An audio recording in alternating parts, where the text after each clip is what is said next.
A woman wrote into Scary Mommy that despite being 41 years old, having 4 children, a career, and a marriage, she's still dependent on her mom, who she refers to as her emotional support human. She turns to her for advice, parenting help, and even lets her buy her things. She says it's a partnership. So, what do we think about this relationship? Is this okay? Is this healthy? Okay. I think the last time I checked, it's called being a mom.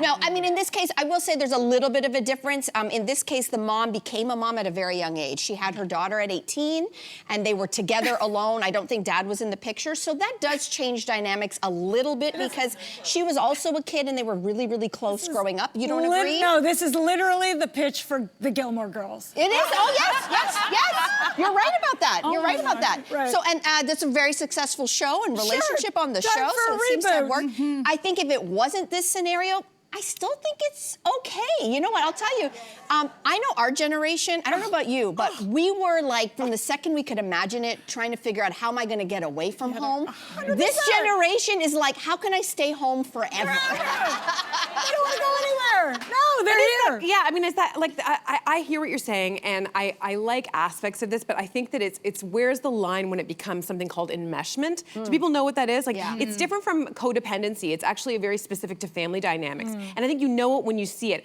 One way it was described to me is that a healthy family dynamic is like a charcuterie board. Like you're all on the same platter, but you're like have different sections. Whereas like an enmeshed family is like a soup, right? There's no boundaries in between. Soup. It's a pureed soup. You mean it's just like a the bland. mom is still drawing a bath for her 40-year-old son? That kind of like that, kind of like that. And it can really, it can be extraordinarily unhealthy, whereby like you cannot make a decision without, for example, checking in with your mom. So I think that every mom, parent, wants their kids to be close, but they also want them to like fly, little bird, fly. You can do it on your own. But she has flown. She has 4 kids. She has a career, mortgage. right? She has a mortgage. She just looks and she leans on her mother for support. And I feel like I can't ever, even though you're right, it can get a little bit murky with each relationship. I can never look at someone and go, yeah, it's a bad idea that the person who brought you into this world and gave you life and loves you more than life herself, you shouldn't be close to her. Okay, no, wait a minute. I'm be gonna call. close. Hang on. Lean on them. They want the best for you. Are you the same person who's often come on this panel and talked about women moms who are too close to their sons? Exactly. Boy moms. Specifically Oh, it's boy different. moms. It's different. It's a little bit, this is what I'm saying. Here's the deal. I have dated a lot of guys who are close to their mother, and I've never had a problem with it. It has been the mother who's a little bit more aggressive with me, but I've never had a problem with him being close to his mother. It's when she treats me like I'm a girlfriend who's moving in on our territory, and I'm like, ma'am, this feels awkward. Is that, right? But she's like, I'm the only one who draws his bath. Thank you.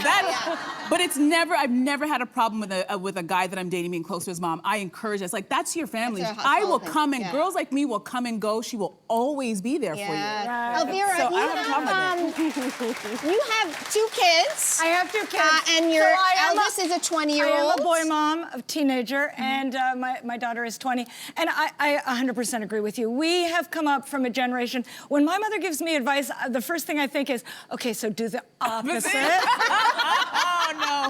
And she's the last person I think to call for anything, but that is generational. Like, this could only be a millennial story or younger. And I am totally grappling with this because secretly, I 100% want my daughter to think of me this way. But it is a double-edged sword. I took my daughter and her best friend, 2 20-year-olds, I've known them since they were 10, took them away skiing, and then there was, like, they both have summer jobs, made a ton of money, they have part-time jobs, and yet we get to this little getaway, and suddenly they both look at me like, well, whip out your wallet. Yeah, Mom. Which, you know, I understand why they were used to it, but they're not 10, now they're 20, and where did they draw the line? And the best There's no line. So there is no line, and my favorite part was we noticed that there was a spa near where we were, and the girls were like, let's do a spa. I'm like, amazing. So I let them out, and then I parked the car, and when I came back in, my daughter was like, Mommy, I got it. And I was like, finally. And the next day, I see that my credit card has been charged. But I got it. She meant, Right? you got it. Yeah, seriously. It was like launch deactivated. I love your daughter's style. There for now.